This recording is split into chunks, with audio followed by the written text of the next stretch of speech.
बिस्मिल्लाहिर्रहमानिर्रहीम। मोहतरम नाजरीन, अस्सलामुअलैकुम। आपका मुआलिज, आपका खादिम हकीम हाफिज़ कफ़ायतुल्लाह नुस्ख़ा लेकर हाजिर है।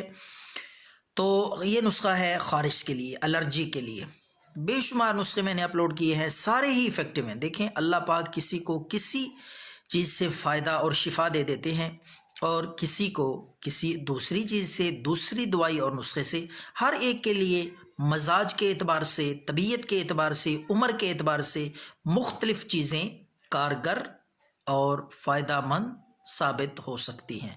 लाज़मी नहीं कि हर बंदे को एक ही दवाई फ़ायदा दे और हर आदमी के लिए एक ही दवाई मुअस्सर हो, ये कोई ज़रूरी नहीं है। तो इसलिए मैं मुख्तसर और बेशुमार नुस्खे अपलोड करता हूँ कि किसी को भी किसी नुस्खे से फ़ायदा हो जाए। तो आते हैं नुस्खे की तरफ। ये नुस्खा है ख़ारिश, एलर्जी, खुजली के लिए गंधक आंवला सार। यह आपने गंधक आंवला सार लेना है पिंसार स्टोर से। यह आपको बआसानी मिल जाएगा। दूसरी चीज़ है रेठे का छिलका। ये बेर की तरह होंगे, उनाब की तरह सुर्ख कलर के, छोटे छोटे। उनमें से एक गुठली बेर की गुठली की तरह निकलती है स्याह रंग की, वो आपने निकाल देनी है। सिर्फ छिलका लेना है। छिलके का वज़न 100 ग्राम होना चाहिए।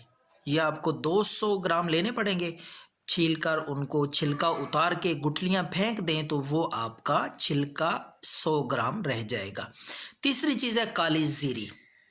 काली ज़ीरी भी आपने 100 ग्राम, तीनों चीज़ें 100 ग्राम लेकर इनको अच्छी तरह पीस लें और सफ़ूफ बना लें।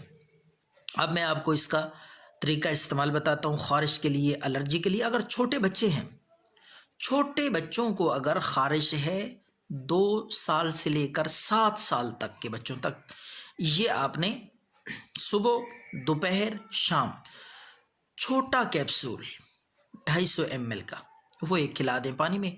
अगर बड़ा आदमी है, किसी बड़े को ख़ारिश एलर्जी है, तो वो 500 ml के कैप्सूल में ये सफ़ूफ भर लें और सुबह, दोपहर, शाम ये इस्तेमाल करें। एक एक कैप्सूल खाने के बाद पानी, ताज़ा पानी के साथ, इंशाअल्लाह ख़ारिश का नामो निशान नहीं रहेगा। आप हैरान होंगे कितनी जल्दी ये नुस्खा आपको फ़ायदा देता है। दुआओं में याद रखें।